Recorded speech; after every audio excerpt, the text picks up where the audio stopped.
नमस्कार, मी पंजाब दत्त. 14 जून 15, 16, 17 आणि 18 तुमच्या पूर्व विदर्भ आणि पश्चिम मध्ये 6, 5, 11 जिल्ह्यामध्ये खूप पाऊस पडणार आहे म्हणून हा अंदाज लक्षात घ्यायचा. तर या ठिकाणी विदर्भात इथून अकोट 7 किलोमीटर राहिले. ह्या शेतामध्ये पाणी सचरमध्ये म्हणजे 14 ते 18च्या दरम्यान म्हणून हा अंदाज लक्षात घ्यायचा. पण राज्यातल्या सर्व शेतकऱ्याला सांगू इच्छितो की म्हणजे आज आहे 13 जून पासून ते 17 जून पर्यंत पाऊस पडणार आहे.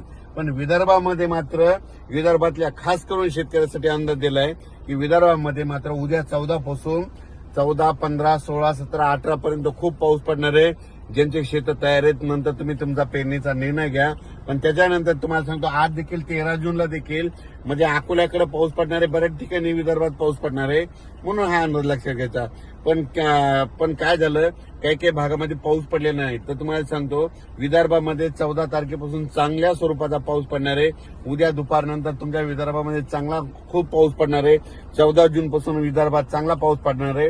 म्हणजे 14 जून ते 18 जून त्या दरम्यान 6, 5, 11 जिल्ह्यामध्ये चांगला पाऊस असणार आहे म्हणून हा अंदाज विदर्भातल्या शेतकऱ्यांना लक्षात द्यायचा. विदर्भ त्याच्यानंतर पूर्व विदर्भ, पश्चिम विदर्भ, दक्षिण महाराष्ट्र, उत्तर महाराष्ट्र, कोकणपट्टी, खानदेश, मराठवाडा म्हणजे सगळ्या विभागामध्ये म्हणजे आज 13 जून पासून ते 17 जून पर्यंत दररोज वेगवेगळ्या भागात ठिकठिकाणी पाऊस पडणार आहे.